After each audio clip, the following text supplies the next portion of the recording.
Hello students. तो हम लोगों ने पिछले वीडियो में कुछ प्रॉपर्टीज़ पढ़ी थी मेटल की और कुछ नॉन मेटल्स की, और कुछ प्रॉपर्टीज़। कौन सी प्रॉपर्टीज़ पढ़ रहे थे? Physical properties. ओके, तो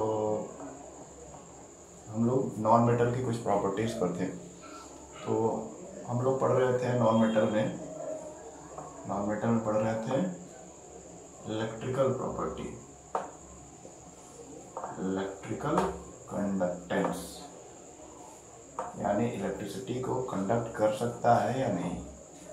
तो नॉन मेटल में लगभग सभी, ऑलमोस्ट सभी जितने भी नॉन मेटल हैं वो इलेक्ट्रिकल कंडक्टिविटी नहीं शो करते हैं, यानी वो इलेक्ट्रिसिटी के पुअर कंडक्टर हैं, या बहुत ही मतलब इंसुलेटर कह सकते हैं, मतलब कंडक्टर नहीं है। तो इलेक्ट्रिकल कंडक्टर नो एक्सेप्ट, इसको छोड़कर, एक्सेप्ट ग्रेफाइट। ठीक है, ग्रेफाइट एकमात्र ऐसा नॉन मेटल है जो क्या करता है, इलेक्ट्रिकल कंडक्टिविटी शो करता है, यानी उससे करंट जो है फ्लो कर सकता है।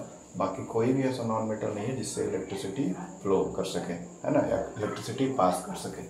ठीक, तो ये कुछ एक्सेप्शन वाले केस हर जगह पर हैं, यानी सारे नॉन मेटल इलेक्ट्रिसिटी के पुअर कंडक्टर हैं, हीट के पुअर कंडक्टर हैं। इलेक्ट्रिसिटी का अच्छा कंडक्टर एकमात्र नॉन मेटल है, that is graphite, GRAPHITE। Okay, ये हो गया। हम लोगों ने मेटल के केस में पढ़ा था लस्चर, लस्चर यानी चमक। मेटल में क्या होता है? चमक होता है। अधिकतर जो भी मेटल होते हैं वो शाइनिंग होते हैं। अगर वो शाइन नहीं कर रहा तो यानी उसके ऊपर कोई रिएक्शन हो गया ऑक्सीजन की वजह से, इसलिए उसका कलर डल हो गया है। उसको रब करेंगे किसी भी चीज़ से तो वो चमकने लगता है। तो ओवरऑल सारे मेटल शाइनिंग थे। तो नॉन मेटल के केस में देखेंगे तो नॉन मेटल शाइनिंग नहीं होते हैं, है ना। Most of the non metals are non lustrous. तो नॉन लस्चरस होते हैं, नॉन लस्चरस। अधिकतर जो नॉन मेटल्स होते हैं वो चमकीले नहीं होते, एक्सेप्ट, यहाँ पर भी एक्सेप्शन आ गया, किसको छोड़कर? आयोडीन। आयोडीन के जो क्रिस्टल्स होते हैं, क्रिस्टल के फॉर्म में होता है, वो चमकीला होता है। ठीक है, तो आयोडीन हो गया या डायमंड हो गया, इन सब चीज़ों को छोड़ दिया जाए तो बाकी सभी नॉन मेटल जो है चमकीले नहीं होते हैं, नॉन लस्चरस होते हैं। ठीक है, तो एक दो एक्सेप्शन यहाँ पर है। ठीक, आयोडीन या डायमंड भी कह सकते हैं। डायमंड भी मतलब आयोडीन अलग है, डायमंड अलग है, तो ये दो ले सकते हैं, ये दोनों चमकीले होते हैं। ठीक है, बाकी सभी जो होते हैं नॉन मेटल वो चमकीले नहीं होते हैं, नॉन लस्चरस होते हैं। लस्चरस में सारे मेटल आते हैं। ठीक है, और उसके बाद क्या प्रॉपर्टी बाकी रह गया था? उसके बाद क्या बाकी रह गया था, हम लोग को ये देखना है ना। तो उसके बाद कार्बन जो है उसका एलोट्रॉप पढ़ना है थोड़ा सा हमको, ज़्यादा नहीं। एलोट्रॉप, ये एलोट्रॉप क्या होता है? एलोट्रॉप का मतलब होता है कोई एलिमेंट जो एक से ज़्यादा फिजिकल फॉर्म में प्रेजेंट हो नेचर में, उसको हम लोग एलोट्रॉप बोलते हैं। ठीक है, एक ही एलिमेंट कई सारे फिजिकल फॉर्म में अवेलेबल हो, अलग अलग तरह से बॉन्ड बनाकर, ठीक, उनको एलोट्रॉप बोलते हैं।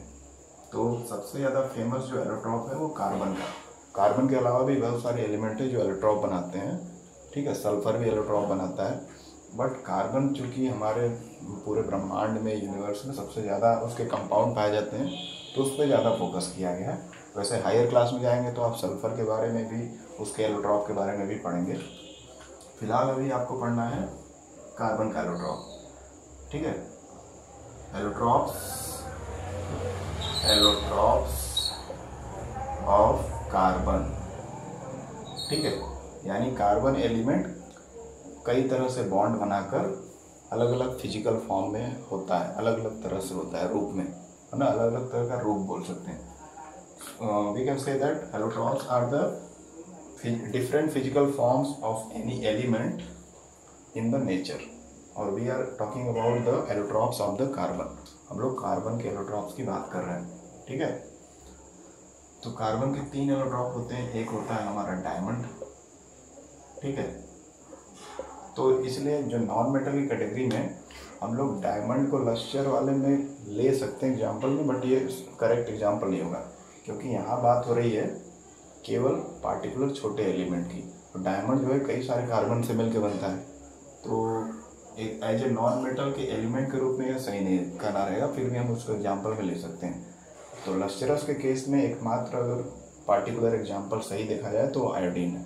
नॉन मेटल में केवल आयोडीन चमकता है। डायमंड जो है वो भी एलिमेंट से बना है, लेकिन बहुत सारे एलिमेंट से मिलकर बना है। ठीक है, कार्बन के कई सारे एलिमेंट कई तरह का बॉन्ड बनाकर एक शेप ले लेते हैं, that is known as diamond. It is a allotrope of the carbon. ठीक है, तो डायमंड हो गया पहला एलोट्रॉप। दूसरा हो गया ग्रेफाइट। ग्रेफाइट दूसरा कार्बन का एलोट्रॉप है, कार्बन का फॉर्म है, अलग फिजिकल इसका प्रॉपर्टीज होता है और अलग तरह से लुक भी करता है। तीसरा एलोट्रॉप है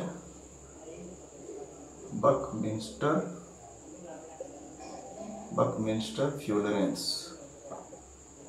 फ्यूलरेंस। इसको कार्बन 60 भी बोला जाता है।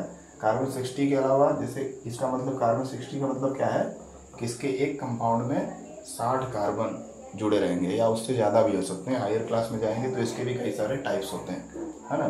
तो ये जो फुटबॉल होता है ना, फुटबॉल होता है जो है कुछ शेप का होता है, उसमें पेंटागन टाइप का शेप। ये तो मैं ऐसे एग्जांपल बना रहा हूँ, ऐसे बहुत बड़ा केक जैसा बना रहता है। जैसे फुटबॉल में पेंटागन बना रहता है, ऐसे ही 60 कार्बन से मिलकर एक फुटबॉल जैसा शेप होता है, उसको हम लोग बकमिंस्टर फ्यूलरेंस बोलते हैं। बकमिंस्टर, मिनिस्टर नहीं। ठीक है, तो ये 3 एलोट्रॉप है कार्बन के, यानी कार्बन एलिमेंट जो है अलग अलग तरह से बॉन्डिंग करके कई सारे कार्बन एटम ये 3 फॉर्म्स में नेचर में पाया जाता है। एक डायमंड के फॉर्म में, एक ग्रेफाइट के फॉर्म में, एक बकमिंस्टर फ्यूलरेंस के फॉर्म में। जिसमें से ग्रेफाइट जो है कार्बन का एलिमेंट है, कार्बन का मतलब एक एलोट्रॉप है जो इलेक्ट्रिकल कंडक्टिविटी शो करता है पूरे नॉन मेटल में। बाकी इसके अलावा कोई भी non metal electrical conductivity show नहीं करता है। ठीक है, तो ये हो गया एलोट्रॉप। उसके बाद क्या बचा? सारी चीज़ें हो गई आई थिंक, है ना। तो सारी चीज़ें हो गई, कुछ बचा तो नहीं होना चाहिए। ठीक है, तो ये नॉन मेटल की जो बेसिक प्रॉपर्टी थी, फिजिकल प्रॉपर्टीज, वो हमने डिस्कस कर ली। मेटल्स की कुछ प्रॉपर्टीज छूट गई हैं, उसको हम लोग एक बार देख लेते हैं। एलोट्रॉप याद रखिए, एलोट्रॉप्स आर द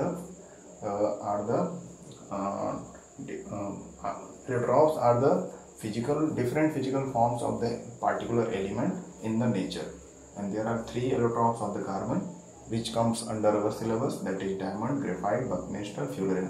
बस इतना ही पढ़ना है। इसके स्ट्रक्चर के बारे में आप जब ग्रेजुएशन वगैरह में जाएंगे तब डिटेल में पढ़ेंगे। डायमंड का बॉन्डिंग कैसे होता है, ग्रेफाइट का कैसे होता है, इसका कैसे होता है, ये अभी नहीं पढ़ना है आपको।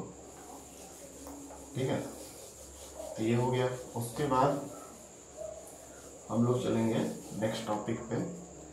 नेक्स्ट टॉपिक में कुछ फिजिकल प्रॉपर्टीज नॉन मेटल की छूट गई थी। ठीक है, तो उसको देख लेते हैं। मेटल्स, अच्छा एक प्रॉपर्टी और रह गई नॉन मेटल में, वो हो गया मेल्टिंग पॉइंट, और यही पॉइंट छूट गया था मेटल्स में भी। मेल्टिंग पॉइंट क्या होता है? The temperature at which any substance get melt is known as melting point. वो टेम्परेचर जिसपे कोई सब्सटेंस मेल्ट हो जाए, पिघल जाए, उसको हम लोग मेल्टिंग पॉइंट बोलते हैं। ठीक है, तो जितने भी नॉन मेटल्स होते हैं वो उतने हार्ड तो होते नहीं, तो जितना कम हार्ड कोई सब्सटेंस रहेगा उसका मेल्टिंग पॉइंट उतना ही कम होगा, तो लो मेल्टिंग पॉइंट। ठीक है, M.P भी लिखते हैं मेल्टिंग पॉइंट को, बट आप पूरा ही लिखेंगे, शॉर्ट में ज़्यादा यूज नहीं करेंगे। ठीक, तो नॉन मेटल्स का क्या होता है? मेल्टिंग पॉइंट हमेशा क्या होता है? लो होता है, क्योंकि ये उतने स्ट्रांग, उतने हार्ड नहीं होते हैं। नॉन मेटल जो उनके बीच में बॉन्डिंग है बहुत वीक होती है, इजीली वो ब्रेक कर जाते हैं। दैट इज़ वाई अगर उसको हीट या कुछ देंगे तो वो इजीली मेल्ट कर जाएगा, बहुत ज़्यादा टेम्परेचर नहीं लगेगा। ठीक, तो इससे क्लियर होता है कि मेल्टिंग पॉइंट नॉन मेटल्स का बहुत ही लो होता है। अब मेल्टिंग पॉइंट की बात करें अगर मेटल्स में, मेल्टिंग पॉइंट ऑफ मेटल्स की बात की जाए तो इनका मेल्टिंग पॉइंट बहुत ही हाई होता है। ठीक है, मेटल्स का मेल्टिंग पॉइंट जो होता है बहुत ही हाई होता है, बहुत ज़्यादा हाई। ये कैसा लिखा जा रहा है? ठीक है, तो मेटल्स का मेल्टिंग पॉइंट हाई होता है, क्योंकि उनके बीच में जो बॉन्डिंग होती है या इंटरमॉलिक्यूलर फोर्स होता है बहुत ही स्ट्रांग होता है मेटल में। मेटल बहुत ज़्यादा हार्ड होते हैं, है ना, क्योंकि उसको पीटते हैं तभी वो टूटता नहीं, वो शीट में कन्वर्ट हो जाता है या वायर में कन्वर्ट हो जाता है, ईजिली ब्रेक नहीं होता है। ईजिली ब्रेक नहीं हो रहा है यानी उसके मॉलिक्यूल जो है मेटल के वो बहुत ज़्यादा क्लोजली पैक्ड हैं और उनको दूर करने के लिए बहुत ज़्यादा फोर्स लगाना पड़ेगा। बहुत ज़्यादा फोर्स लगेगा तो बहुत ज़्यादा टेम्परेचर चाहिए, है ना, तो ज़्यादा टेम्परेचर लगेगा तो ज़्यादा टेम्परेचर पे मेल्ट होगा, यानी मेल्टिंग पॉइंट मेटल्स का बहुत ज़्यादा हाई होता है। ठीक है, अधिकतर मेटल का, इसमें भी एक्सेप्शन है। एक्सेप्शन क्या है? एक्सेप्शन का मतलब जो चीज़ नॉर्मल बिहेवियर से अलग हो, है ना, तो अधिकतर मेटल या लगभग सभी मेटल का जो मेल्टिंग पॉइंट होता है बहुत हाई होता है, बहुत हाई टेम्परेचर पे वो मेल्ट होते हैं, पिघलते हैं। एक्सेप्शन में कौन कौन सा है? सीजियम और गैलियम। सीजियम और गैलियम दो मेटल ऐसे मेटल हैं, अगर इसको हाथ पे रखेंगे तो वो पिघल जाएगा, मतलब 20 डिग्री या 22 डिग्री तक ये सही रहते हैं, सॉलिड रहते हैं। लेकिन हमारे जब बॉडी का टेम्परेचर वो 37 डिग्री होता है अंदर का, तो हमारा हाथ वगैरह भी गर्म रहता है, उसके अनुसार ही वार्म अप रहता है हमारा बॉडी। तो हमारे हाथ पे का टेम्परेचर भी अगर लगेगा थोड़ा सा, मतलब 30 डिग्री पाते ही पिघल जाएगा, ऐसा कर सकते हैं हम। तो कुछ मेटल ऐसे भी हैं जिनका मेल्टिंग पॉइंट बहुत लो है, जैसे ये सीजियम और गैलियम, यानी ये 25-30 डिग्री 32 डिग्री सेल्सियस पर ही मेल्ट हो जाते हैं। बट मैक्सिमम उसके अलावा बहुत ज़्यादा अदर जो मेटल्स हैं उनका मेल्टिंग पॉइंट हमेशा हाई होता है। ठीक है, क्योंकि उनके बीच में स्ट्रॉन्ग इंटरमॉलिक्यूलर फोर्स होता है। इसमें भी था स्ट्रॉन्ग इंटरमॉलिक्यूलर फोर्स, लेकिन बाकी मेटल से कम। दैट इज वाई ये 20-25 या 30 डिग्री सेल्सियस पे ही मेल्ट हो जा रहे हैं, इनके बीच का बॉन्ड टूट जा रहा है। ठीक है, ठीक है, तो इनका मेल्टिंग पॉइंट इन दो मेटल्स का लो होता है, बाकी सभी मेटल का हाई होता है। और सबसे ज़्यादा किसका होता है आपको पता ही होगा? टंगस्टन। ठीक है, टंगस्टन मेटल जिसका सिंबल W होता है, इसका मेल्टिंग पॉइंट लगभग 3480 डिग्री सेल्सियस 3500 डिग्री सेल्सियस के आसपास होता है। और सभी मेटल्स में सबसे ज़्यादा मेल्टिंग पॉइंट इसी का है। और बाकी मेटल्स का भी एवरेज देखा जाए तो 1000 डिग्री सेल्सियस 1000 डिग्री सेल्सियस के आसपास ही मेल्टिंग पॉइंट रहता है, इन दोनों को छोड़कर। इनका बहुत ही कम होता है, ये हाथ पे रखने पर ही पिघल जाएंगे। ठीक है, तो ओवरऑल कह सकते हैं melting point of metals are very high, अब melting point of non metals are very low, क्योंकि उनके बीच में बॉन्ड वीक है। जब बॉन्ड वीक है तो कम एनर्जी चाहिए उनको तोड़ने के लिए, तो कम ही टेम्परेचर पे वो मेल्ट हो जाएंगे। यहाँ पे बॉन्ड स्ट्रांग है मेटल्स में, दैट इज वाई यहाँ पर ज़्यादा एनर्जी देना पड़ता है और ज़्यादा टेम्परेचर पे ये सब्सटेंस मेल्ट होते हैं। ठीक, और उसके बाद और क्या टॉपिक छूट गया था? हाँ, एक टॉपिक ये छूटा था इसमें कि हम लोग बात कर रहे थे कि कुछ मेटल्स जो होते हैं वो सॉफ्ट होते हैं, है ना, मेटल्स का ही बात कर रहे हैं। सॉफ्ट मेटल में कौन कौन सा हम लोग डिस्कस किए थे? सोडियम मेटल, पोटेशियम मेटल, एक और मेटल होता है जो सॉफ्ट होता है, दैट इज लिथियम। ठीक है, ये 3 ऐसे मेटल्स हैं जो सॉफ्ट होते हैं, यानी इजीली इनको नाइफ से, है ना, चाकू से, सीजर से, कैंची से काटा जा सकता है बड़े आसानी से, बहुत ही सॉफ्ट होते हैं, रबर लाइक। और इनका जो डेंसिटी होता है वो भी बहुत कम होता है। ठीक है,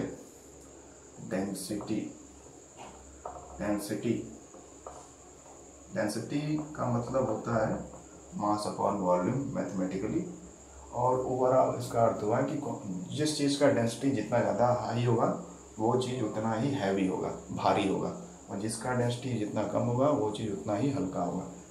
तो ये जो मेटल्स हैं, सोडियम, पोटेशियम, लिथियम और भी कुछ मेटल्स हैं, इनका जो डेंसिटी होता है, इनका डेंसिटी क्या होता है? लो होता है। बट उसके अलावा मैक्सिमम जो मेटल्स हैं उनका डेंसिटी क्या होता है? हाई होता है। अदर मेटल्स का डेंसिटी हाई। ठीक है, तो कुछ मेटल्स हैं गिने चुने जिनका डेंसिटी लो होता है, यानी वो हल्के होते हैं, भार में बहुत ही कम होते हैं, लेस डेंस होते हैं, जैसे सोडियम, पोटेशियम, लिथियम और फ्यू अदर मेटल्स। बाकी जितने मेटल्स बचे हैं वो सभी के सभी हाई डेंसिटी होते हैं, बहुत भारी होते हैं। आप देखे होंगे जैसे लोहा हो गया, आयरन, कॉपर, एल्युमिनियम, ये सब जो मेटल्स होते हैं बहुत ही हैवी होते हैं और बहुत सारे स्ट्रॉन्ग चीज़ों को बनाने में यूज भी किए जाते हैं। इतने हल्के रहते तो ये यूज नहीं किए जाते। ठीक है, तो density high means it is heavy, density low, that means it is lighter. ठीक है, तो ये प्रॉपर्टीज हो गई। उसके अलावा क्या बचा, और कुछ तो बचा नहीं होगा। ठीक है, तो इनकी डेंसिटी लो है, बाकी मेटल्स की हाई होती है। और अगर नॉन मेटल की बात की जाए तो उनकी डेंसिटी वैरी करती है बहुत ज़्यादा, क्योंकि कुछ नॉन मेटल सॉलिड स्टेट में होते हैं, कुछ गैसियस स्टेट में होते हैं, कुछ लिक्विड स्टेट में होते हैं। तो तीनों केस में डेंसिटी वैरी करती है। बट मेटल के केस में मैक्सिमम मेटल की डेंसिटी हाई होती है, हैवी होते हैं मेटल्स। बस ये 2-3 या 4 कुछ मेटल्स हैं जिनकी डेंसिटी बहुत ही लो होती है, जैसे सोडियम, पोटेशियम, लिथियम। ठीक है, डेंसिटी लो, हल्के भी हैं और सॉफ्ट भी हैं, तो इसलिए इनको काटा भी जा सकता है। ठीक हो गया, क्लियर। चलिए, उसके बाद कुछ एक्टिविटीज़ दी गई हैं, उनको हम लोग डिस्कस कर लेते हैं, है ना। कुछ एक्टिविटीज़ फटाक से डिस्कस कर लेते हैं। 3.6 एक्टिविटी 3.6 ये बहुत ही आसान है। एक्टिविटी 3.6, अब इसमें क्या करना है कि कोई मान लीजिए कोई बैटरी ले लिए। ये हमने कोई बैटरी ले लिया 5 वोल्ट 10 वोल्ट का। ये इसका पॉजिटिव टर्मिनल, ये इसका नेगेटिव टर्मिनल। ठीक है, यहाँ से वायर निकला, यहाँ से वायर निकला, यहाँ पे मैंने स्विच ले लिया। ओके, ये मैंने स्विच लगा दिया। स्विच के बाद मैंने यहाँ पे बल्ब लगा दिया। सिंपल सा एक सर्किट बनाना है, छोटे से बैटरी वगैरह को लेकर। ये बल्ब हो गया। ठीक, अब उसके बाद ये एंड दोनों मैंने छोड़ दिए। ठीक, अब ये स्विच मान लीजिए ऑफ है। ओके, अब यहाँ पे मैं किसी भी मेटल का रॉड लगा दूँ, जैसे आयरन नेल, लोहे की कील हो सकती है, कोई और मेटल का, कोई भी मेटल का मैं यहाँ पे क्या लगा दूँ, एक रॉड लगा दूँ। इन दोनों एंड, इन दोनों वायर को जोड़ने के लिए, है ना। तो मान लीजिए मैंने एक मेटल रॉड लगा दिया, दोनों एंड को जोड़ दिया। ठीक, ये आयरन का है, मान लेते हैं आयरन, Fe जिसका सिंबल होता है।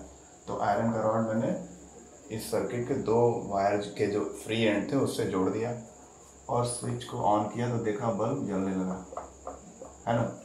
तो ये इंडिकेट करता है कि जो मेटल्स होते हैं वो गुड कंडक्टर होते हैं।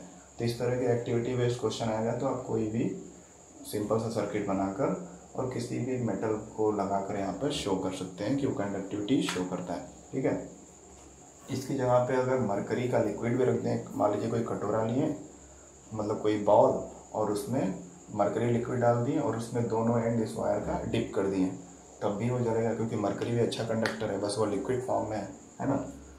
अब इसकी जगह पर मान लीजिए आयरन की जगह पर हम क्या करेंगे, क्या कर देंगे, हाँ, इस जगह पर मान लीजिए हम लोग वुड लगा दिए, है ना। वुड, लकड़ी, वुड है मतलब कार्बन से बना है, कार्बन, नाइट्रोजन, इस तरह के नॉन मेटल से बना है। अब इस केस में क्या होगा, ये बल्ब नहीं जलेगा। स्विच तो ऑन कर देंगे, बल्ब नहीं जलेगा, दैट मीन्स करंट फ्लो नहीं हो रहा। यहाँ से तो सब कंडक्टर है, वायर वगैरह है, हमारा ये पावर सप्लाई का सोर्स है, बल्ब है हमारा, स्विच है, सब कुछ यहाँ तक सही है। बस यहीं पर प्रॉब्लम हो रहा है क्योंकि यहाँ पे हमने वुड लगा दिया। वुड जो है जिस तरह के एलिमेंट से बना होता है वो नॉन मेटल्स होते हैं, दैट्स वाई ये जो कंडक्टिविटी नहीं शो कर रहा है और बल्ब नहीं जलेगा। ठीक, तो इस तरह से कंडक्टिविटी को चेक करने के लिए आप ये सिंपल सा एक्सपेरिमेंट घर पे भी कर सकते हैं। ठीक, और उससे आप डिसाइड कर सकते हैं, आप जस्टिफाई कर सकते हैं कि आपके घर में अवेलेबल जो चीज़ें हैं कौन से कंडक्टर का बिहेव करती हैं और कौन इंसुलेटर या पुअर कंडक्टर का प्रॉपर्टी शो करती हैं। ठीक है, ओके। अब नेक्स्ट एक्टिविटी कर लेते हैं फटाक से। नेक्स्ट एक्टिविटी क्या है हमारा नेक्स्ट एक्टिविटी, अच्छा ओके, तो मैग्नीशियम रिबन लेना है, उसको बॉन्ड करना है। ठीक है, 3.8 अगला एक्टिविटी जो है वो 3.8 है। इसमें क्या किया गया है, बोला गया है कि एक मैग्नीशियम रिबन लीजिए। मैग्नीशियम जनरली रिबन के फॉर्म में होता है, बहुत ही सॉफ्ट होता है, देखिए अभी हम लोगों ने डिस्कस किया था सोडियम, पोटेशियम, लिथियम, है ना, ये सॉफ्ट मेटल होते हैं। मैग्नीशियम भी सॉफ्ट मेटल की कैटेगरी में आता है, बहुत ही सॉफ्ट होता है, रिबन जैसा होता है, जैसे रिबन होता है सिमिलर टू दिस, है ना। तो मैग्नीशियम रिबन लेना है, ठीक है, रिबन के फॉर्म में रहता है, उसको बर्न करना है। बर्न कब होगा? जब ऑक्सीजन रहेगा वहाँ पे, यानी कंबशन होगा। मैग्नीशियम रिबन ऑक्सीजन के प्रेजेंस में जलेगा तो क्या बनाएगा? Magnesium oxide. ये आपने पहले चैप्टर में पढ़ा होगा केमिकल रिएक्शन में, है ना। तो यही बोल रहा है कि आप मैग्नीशियम रिबन लीजिए, उसको जलाइए। उसके साथ साथ बोला है कि आप सल्फर पाउडर लीजिए, ठीक है, सल्फर पाउडर, और उसको भी जलाइए। Sulphur powder generally yellow colour का ही होता है, ठीक है, पाउडर के फॉर्म में, ठीक है। और इसको भी जलाना है, यानी ऑक्सीजन के प्रेजेंस में कंबशन होगा, ये क्या बनाएगा? सल्फर डाइऑक्साइड, ठीक। तो ये हमारे दो रिएक्शन हो गए, जैसा कंडीशन दिया एक्टिविटी में उसके आधार पे कि मैग्नीशियम रिबन को लिया, उसको जलाया, उसको बर्न किया in the presence of oxygen. Oxygen के प्रेजेंस में ही कंबशन होता है, इसलिए जब भी बर्निंग का क्वेश्चन रहेगा तो हमेशा ऑक्सीजन से रिएक्ट कराना है, ठीक। तो ये रिएक्ट करके मैग्नीशियम ऑक्साइड बना दिया, सल्फर रिएक्ट करके ऑक्सीजन से बर्न हुआ तो सल्फर डाइऑक्साइड बना दिया, ओके। अब ये दो कंपाउंड हमको मिल गए, ठीक।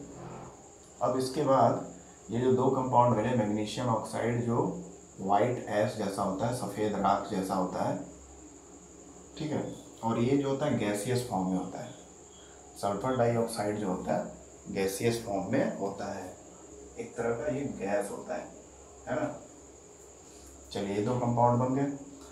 अब ये जो वाइट ऐश है मैग्नीशियम ऑक्साइड, इसको मिलाएंगे पानी में, ठीक है, ये वाला वाटर में मिक्स करेंगे। वाटर में थोड़ा सा वाटर डाल के उसको मिक्स करेंगे, एकदम डार्क सोल्यूशन बनाएंगे, गाढ़ा सोल्यूशन। क्या बनेगा? मैग्नीशियम हाइड्रोक्साइड बनेगा, ओके, मैग्नीशियम हाइड्रोक्साइड बनेगा, MgOH का होल ट्वाइस। बाकी रिएक्शन को बैलेंस यहाँ पे कर देंगे, ठीक है, ये तो सही है। हाँ, तो मैग्नीशियम हाइड्रोक्साइड बनेगा। मैग्नीशियम हाइड्रोक्साइड को हम लोग मिल्क ऑफ मैग्नीशिया भी बोलते हैं, और एक तरह का ये बेस है, स्ट्रॉन्ग बेस नहीं है लेकिन वीक बेस है, ठीक है। तो ये बेस बन गया, यानी मैग्नीशियम हाइड्रोक्साइड जो मैग्नीशियम रिबन को जलाने पे बना था, उसको जब वाटर में मिक्स करेंगे तो वो एक तरह का बेस बनाएगा, मैग्नीशियम हाइड्रोक्साइड नाम का। अब इस बेस के सोल्यूशन में अगर मान लीजिए हमने लिटमस पेपर डिप किया, ठीक है, ये बेस का सोल्यूशन है, इसमें हमने ये मान लीजिए मैग्नीशियम हाइड्रोक्साइड इसमें है ना, और इसमें हमने क्या किया? इतना सा डिप किया अपना लिटमस पेपर। तो लिटमस पेपर क्या हो जाएगा? रेड से ब्लू हो जाएगा।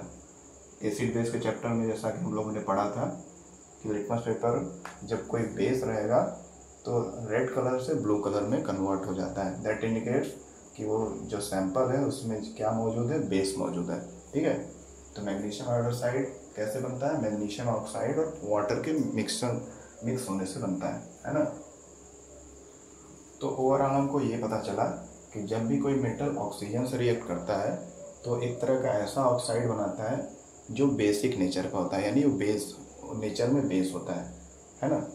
और इस वजह से वो रेड लिटमस पेपर को ब्लू में कन्वर्ट कर देता है, ठीक है, ओके।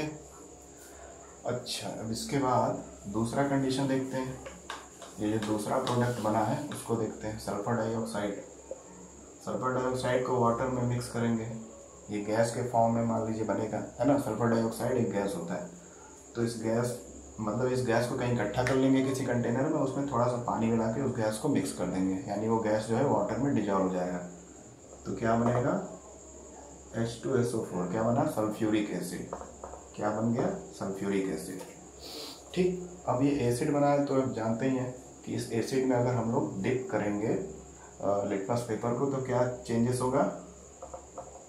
ब्लू लिटमस पेपर किस में चेंज जाएगा? रेड में, है ना। दैट इंडिकेट्स कि हमारा सैंपल जो है वो एसिड उसमें मौजूद है, एसिड प्रेजेंट है, ठीक। तो सल्फर डाइऑक्साइड मतलब सल्फर एक हमारा नॉन मेटल था, उसने ऑक्सीजन के साथ रिएक्ट किया या बर्न हुआ उसके प्रेजेंस में, तो सल्फर डाइऑक्साइड नाम का कंपाउंड बनाया। और वो सल्फर डाइऑक्साइड किस नेचर का है, एसिडिक नेचर का। ये कैसे पता चला हमको, पानी में उसको डिजॉल्व करने के बाद। तो इससे हमको ये कंक्लूजन मिला कि जब कोई नॉन मेटल ऑक्सीजन से रिएक्ट करता है तो वो एसिड बनाता है, ठीक है। और जब एसिड बनाएगा तो लिटमस पेपर को ब्लू से रेड में कन्वर्ट करेगा, ठीक। तो इन दो रिएक्शन से या इस एक्टिविटी से हमको ये पता चला कि मेटल जब ऑक्सीजन से रिएक्ट करता है तो बेस बनाता है, और नॉन मेटल जब ऑक्सीजन से रिएक्ट करता है तो एसिड बनाता है, और जिसको हम लोग इजीली लिटमस पेपर टेस्ट से फाइंड आउट कर सकते हैं। ओके, ये एक्टिविटी 3.8 हो गया। उसके बाद कौन सी एक्टिविटी है हमारी, जल्दी से ख़त्म करते हैं इसको। उसके बाद क्या है एक्टिविटी, उसके बाद तो कोई एक्टिविटी फिलहाल नहीं है, नेक्स्ट टॉपिक में है। एक और चीज़ हम लोग थोड़ा समझ लेते हैं, इलेक्ट्रिकल कंडक्टिविटी। इलेक्ट्रिकल कंडक्टिविटी इन मेटल्स, ठीक है। मेटल्स जो इलेक्ट्रिकल कंडक्टिविटी शो करते हैं, मतलब इलेक्ट्रिसिटी को कंडक्ट करते हैं, वो कैसे पॉसिबल होता है, इसके थोड़ा सा बेसिक में जाते हैं, बहुत ज़्यादा डिटेल में नहीं। तो मान लेते हैं ये हम लोग फिजिक्स के इलेक्ट्रिसिटी चैप्टर में भी पढ़ चुके हैं, वही चीज़ दोबारा इसमें भी पढ़नी है। सेम रीजन है, कुछ नया रीजन तो आएगा नहीं क्योंकि बेसिक्स तो वही है। तो समझते हैं, मान लीजिए कोई वायर है, और वायर क्या होता है, मेटल का बना होता है, और मेटल में क्या है, बहुत सारे एटम होते हैं, है ना। तो सारे के सारे क्लोजली पैक्ड होते हैं, इसलिए तो डेंसिटी मेटल की हाई होती है, हैवी होता है मेटल, और हार्ड भी होता है, इजीली उसको मेल्ट नहीं किया जा सकता है। इस तरह की तमाम प्रॉपर्टीज मेटल की होती हैं। ओके, ठीक है।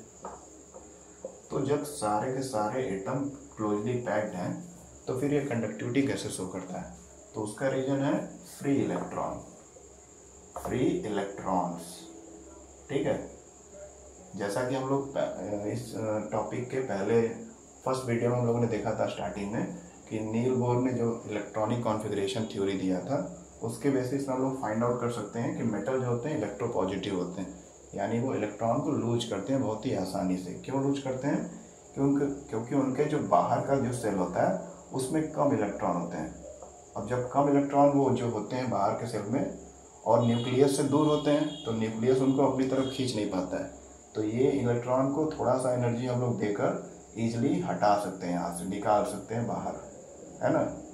इनको थोड़ा सा एनर्जी देके, रब करके, हीट दे करके, टेम्परेचर बढ़ा करके हम लोग इन बाहर के सेल के इलेक्ट्रॉन को निकाल सकते हैं, क्योंकि वो अनस्टेबल स्टेट में है। उनको वो इलेक्ट्रॉन खोज में किसी और एटम के कि उसके पास चले जाएं, है ना, क्योंकि इसमें डोनेशन की प्रॉपर्टी होती है, मेटल में इलेक्ट्रॉन डोनेट करने की प्रॉपर्टी होती है, ठीक। तो एक बार फिर से समझाता हूँ, ठीक है। ऐसे एनर्जी सेल कई सारे होते हैं, ये हमारा न्यूक्लियस हो गया, है ना, न्यूट्रॉन प्रोटॉन इसमें है। अब मेटल में जो बाहर के सेल होते हैं उसमें इलेक्ट्रॉन बहुत कम संख्या में होते हैं और न्यूक्लियस से दूर होते हैं। बाकी जो सेल होते हैं न्यूक्लियस के पास होते हैं, तो न्यूक्लियस के फोर्स की वजह से उसकी तरफ खींचे रहते हैं, ठीक है। इसलिए उन सब इलेक्ट्रॉन को निकाल पाना मुश्किल होता है। एक तो पहला ये रीजन हो गया। दूसरा ये रीजन हो गया कि जो अंदर के सेल्स होते हैं सारे स्टेबल होते हैं। स्टेबल क्यों होते हैं, क्योंकि उसमें ऑक्टेट रहता है, 8 इलेक्ट्रॉन होने पर वो स्टेबल हो जाते हैं। बाहर के जो हैं सेल एक तो न्यूक्लियस से दूर भी हैं, तो न्यूक्लियस का फोर्स इस पर उतना ज़्यादा स्ट्रांगली नहीं लग रहा है, और दूसरा इनमें इलेक्ट्रॉन भी कम है, तो इनको थोड़ा सा भी फोर्स देंगे हम लोग तो ईजिली ये जंप कर जाते हैं अपने एनर्जी सेल से।